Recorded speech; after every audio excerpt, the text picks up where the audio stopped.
কেয়াস কিচেনে আপনাদের সবাইকে স্বাগত জানাই। আজকে আমি বানাবো এঁচোড় চিংড়ি।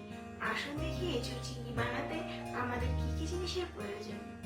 আমাদের লাগছে চিংড়ি মাছ, এটা এঁচোড়, এখানে সেদ্ধ করে রেখেছি আমি এঁচোড়টা। এখানে আছে আদা বাটা, এটা শুকনো লঙ্কা গুঁড়ো, ধনে গুঁড়ো, লবণ, হলুদ, কাঁচা লঙ্কা বাটা, আর এখানে আছে ভাজা জিরে গুঁড়ো আর 5 ফোড়ন আর একটা শুকনো লঙ্কা, আর এটা হচ্ছে গরম মশলা গুঁড়ো। আর এখানে আছে একটা ছোট্ট সেদ্ধ করা আলু, টমেটো কুচি, পেঁয়াজ, রসুনটা আমি আস্তই রেখে দিয়েছি, আর আছে কিছু কাঁচা লঙ্কা। আর আমার রান্নাটা হবে সর্ষের তেলে। কড়াই গরম হয়ে গেছে, আমি এতে তেল দিয়ে দেবো।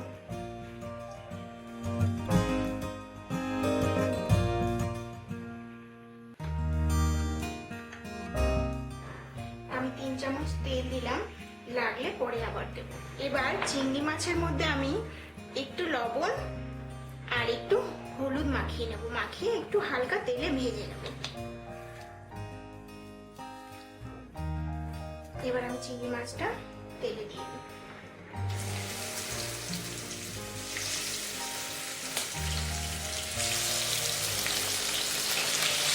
এবার একটু নাড়াচাড়া করে চিংড়ি মাছটা একটু লাল লাল হয়ে গেলে আমি চিংড়ি মাছটা তুলে নেব। একটু উল্টে উল্টে দিই।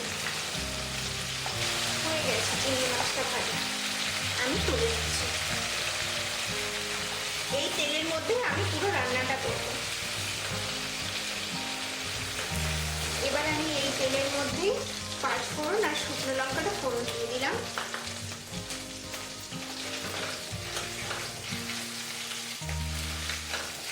ফোড়নটা একটু গলে এবার আমি এর মধ্যে এই পেঁয়াজ কুচিটা দেব। এখানে একটা পেঁয়াজ আছে। এবার আমি এর মধ্যে দেব রসুন কুচিটাও আমি এখনই দিয়ে দেব। আলু, এটা সেদ্ধ আলু আছে, সেদ্ধ আলুটাও দিয়ে দিচ্ছি। টমেটোটা একটু পরে দেবো। এটা একটু ভাজা ভাজা হয়ে যাবে। তারপর আপনারা চাইলে এখানে রসুন বাটাও ইউজ করতে পারেন, আমি আস্তই রেখেছি। পেঁয়াজটা একটু লাল হয়ে নিই, তারপর এর মধ্যে টমেটো আর সব গুঁড়ো মশলা আমি দিয়ে দেবো। এবার আমি এর মধ্যে দেব আদা বাটা, লঙ্কা বাটা দেব, যে যেরকম ঝাল পছন্দ করবেন। লঙ্কা বাটা দেব, ধনে গুঁড়ো,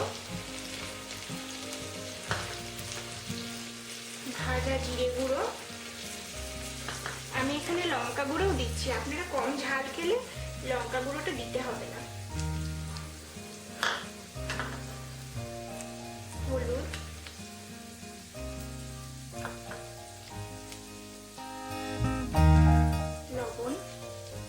লবণটা একটু বুঝে দেবেন, কারণ চিংড়ি মাছ ভাজার টাইমও আমি দিয়েছি। টমেটো কুচি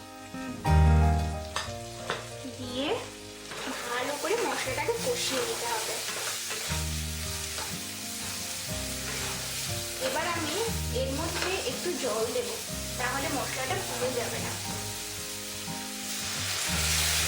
একটু জল দিয়ে কষাবো, তাহলে মশলাটা পুড়বে না, মশলাটা ভালো কষবে। এবার আমি এটা 2 মিনিট মতো ঢাকা দিয়ে রাখবো। 2 মিনিট মতো ঢাকা দিলে আমার মশলাটা কষে যাবে। আমি গ্যাসটা আস্তে দিয়ে ঢাকা দিয়ে রাখছি। এবার আমি ঢাকনাটা খুলবো। মশলাটা অনেকটা কষে এসেছে। এবার বাকি মশলাটা কষাবো এর মধ্যে এঁচোড় দিয়ে। এবার আমি সেদ্ধ করা এঁচোড়টা এখানে দিয়ে দিচ্ছি।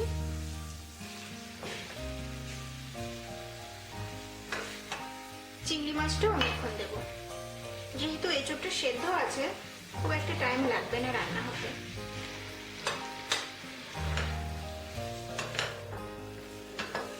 ভালো করে কষিয়ে নেব। এটা আরো 1-2 মিনিট ধরে একটু কষাতে হবে। তারপর এর মধ্যে একটু জল দেব। এবার আমি এর মধ্যে জল দিয়ে দেব। খুব বেশি জল দেবো না, আমি জাস্ট একটু মাখা মাখা হবে তরকারিটা। 1/2 কাপ মতো জল দিলে হবে।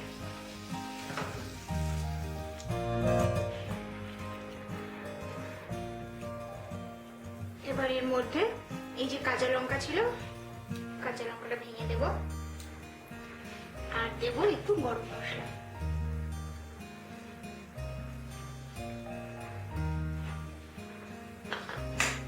দিয়ে ভালো করে নাড়াচাড়া করে আমি এটা 2 মিনিটের জন্য ঢাকা দিয়ে রাখবো। ঢাকা দিয়ে দিলে কমপ্লিট হয়ে যাবে রান্না। 2 মিনিট। এবার আমি ঢাকনাটা খুলে দেখবো।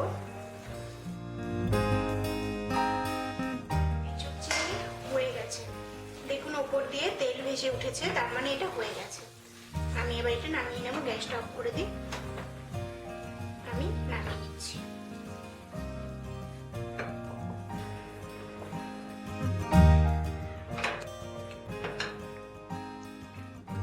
এঁচোড় চিংড়ি হয়ে গেছে। এটি গরম গরম ভাত বা রুটির সাথে খেতে খুব ভালো লাগে।